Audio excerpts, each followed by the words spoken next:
how would you describe the fourth quarter comeback bid, and is that full court pressure trapping thing something you could see deploying in the future? I was inspired watching that group. That was fantastic. Down 20, 21, whatever it was, they kept fighting and loved the defensive energy. It's something that we just haven't done well the last couple weeks, and I think we had maybe 6 deflections against the Lakers, and they just completely controlled the game. They never felt us defensively, and tonight I think we forced 12 turnovers alone in the fourth quarter. So that's the kind of energy and intensity we have to have that we showed early in the season, and obviously it wasn't enough, but it was, as I said, inspiring to watch them. How do you kind of, I guess, try to recreate that when it's not a down 19 type situation? Yeah, I mean, we have been a pretty aggressive defensive team this year. Blitzed a lot early in the season, not as much lately. Every game is different and every team is different, and so I think you can't do it against everybody because of the shooting threats, the possible ways that things can backfire. But you always have to have it in your arsenal to be able to change the game, and our guys did that, and we cut it to 3, and we had a chance, just couldn't get over the hump. What are you seeing offensively right now when Dennis is at the controls? I'm sorry? What are you seeing offensively right now when Dennis is at the controls? Why hasn't he been able to get going? Well, it's always difficult to go to a new team in the middle of the season and not know your teammates very well. So it takes some time. He's still basically in training camp with our team. I mean, he's been here less than 2 weeks, I think. Played 4 or 5 games, so it's just going to take some time. But what you do is you trust who the player has been for 10 or 12 years, and you trust that he'll get comfortable and settle in, because it's a tiny sample size we're talking about. He also came to us at a time where we've been ice cold, so he needs shooting around him. He's a pick and roll player. We were 7 for 38 tonight from 3, so he's coming off pick and roll, making some plays. He's going to be fine, but we've got to gain some confidence shooting the ball and find multiple guys in one game who get it going. That's the way to win in this league.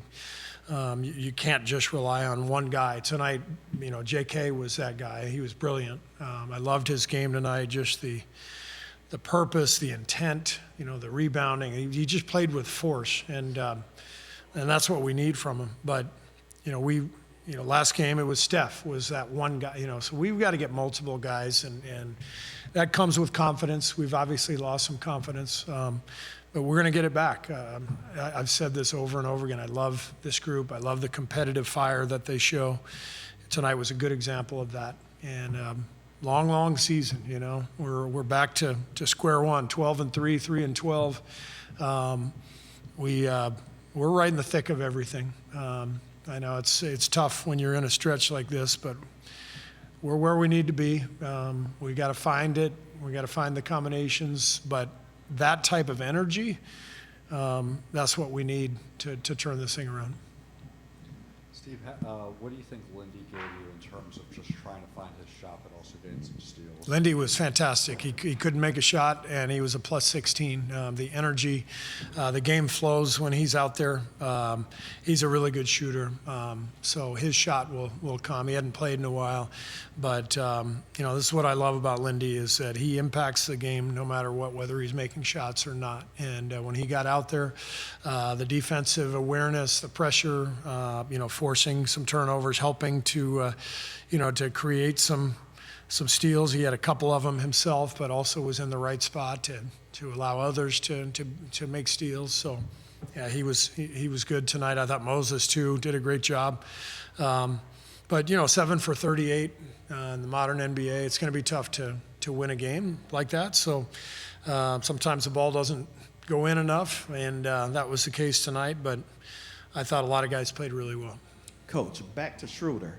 Yes, he's just been with the Warriors for a short period of time. Can you tell me what do you see or what do you want from him as he gets his legs under him with the team? I think he's a really good on-ball defender. You know, we put him on James tonight right away to try to bother him, and I thought he did a good job on James. And he's a guy who can play off the ball as well. Dennis is an excellent player, and I'm excited to have him, and it's just going to take a little time. All right, thank you. Steve, do you expect Draymond and Steph tomorrow? I do. Okay. Usually talking about confidence, obviously you wish you would have had those guys tonight, but seeing the young guys actually kind of play well in bigger moments that they might not normally get, how much does that help their confidence and maybe your confidence that you continue to evaluate the young talent? Yeah. I mean, that's it's always what you want to see is the effort and the intensity, and we saw that from a lot of guys tonight. I thought Brandon was great. As I said, J.K., this is one of the best games I've ever seen him play, and so we've got to just keep pushing forward, pushing them to continue to compete and play the way they're playing, but blend them in with Steph and Draymond, and find that groove, find that momentum and that cohesion that we need, where we can get consistent performances from multiple guys. Coach, Podziemski got the crowd really into it in the fourth. What'd you see from him tonight? That was he's playing so hard out there, and he's going for a steal, and it's completely fluke play. Coffee was coming up to get the ball, and Brandon was trying to make the steal, and it was just a nasty collision, looked like an NFL play. And so there was no intent. It was just a guy playing hard. Thanks.